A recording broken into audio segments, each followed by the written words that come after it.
Alright, Shalawam, Israel. I'd like to give all praises, honor, and glory to YAHAWASHI.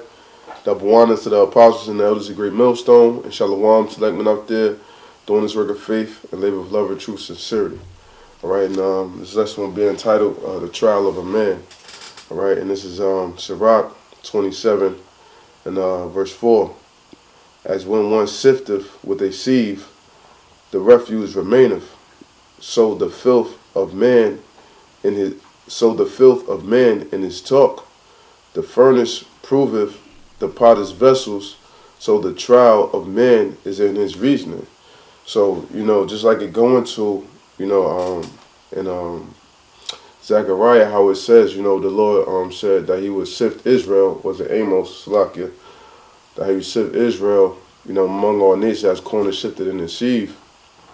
In this verse, he's saying that, basically a man's words can be sifted, and he said, what the refuse remaineth, so the filth of man is in his talk. So, when we speak forth words, you could be judged off of the words in what you say. You can be judged whether you're a wise man, whether you're a simple man, whether you're in your folly, or whether you're a man of wisdom. So you got to watch the words that you say and the things that you're professing out of your mouth. And you would think, well, how can somebody simply judge me off the words that I say? Because it's deeper than the words of what you say. It's the reasoning behind the things of what you're saying. Because before you spit forth anything out of your face, you have to think about it, or you should think about it, And if you're a man that could go for the spirit, cool. But if you're a man that has to meditate upon things, before you utter something, then you should do that.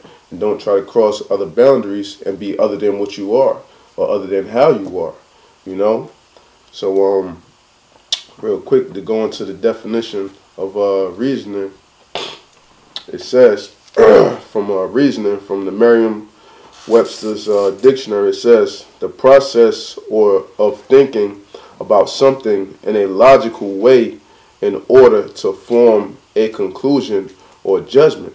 So reasoning is the way that you come up with judgments within your mind. So before you say anything, you form that judgment within your mind, and then you put that forth. Now a man can judge you off of that, because as I said, when you saying something, the person that's judging you off of the words of what you say, they're thinking, how deep is this person? What is it? Where is his mind at? You can tell a lot from the things that a person say out of their mouth, man. That's why it's deeper, and you really got to think about the things that you say before you profess them. You don't want to just come off just to be saying things, just to be saying things. You want to be in the right spirit of things. You want to be in the right season of things when you say things. You want to be a man that stands by your word, that you can stand on your word. As it gets us into in Matthew's 12, I believe, I'm going to grab it real quick, Matthew's 12, and I think it's verse 37, and it says, for by thy words thou shalt be justified, and by thy words thou shalt be condemned. So it's big on the things in what you say, because you could be judged on those in various different manners. So you want to be judged as a man of character, a man of wisdom, a man of prudence, a man that knows how to hold his tongue and know how to say things in the right season. So you have to be very careful with this and make sure that you use reasoning before every action, And another quick precept, matter of fact, I'm going to just quote it. The Sirach, I believe it's chapter 35, it says, let reason go before every enterprise. Meaning what? Let your logical thinking take place before you endeavor any things and what you intake.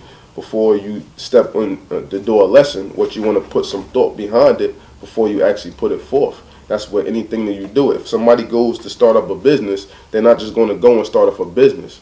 They're going to put some thought behind it so they can get the right perception or the right ideas to go about to start that business. And that's how it is ultimately when we within this truth, when we dealing with brothers, when we dealing with individual things, with our daily walks.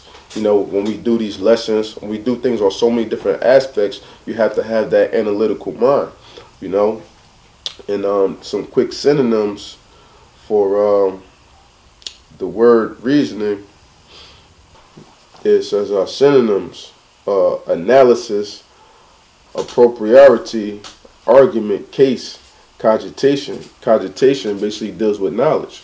So you want to have knowledge about something before you speak on something.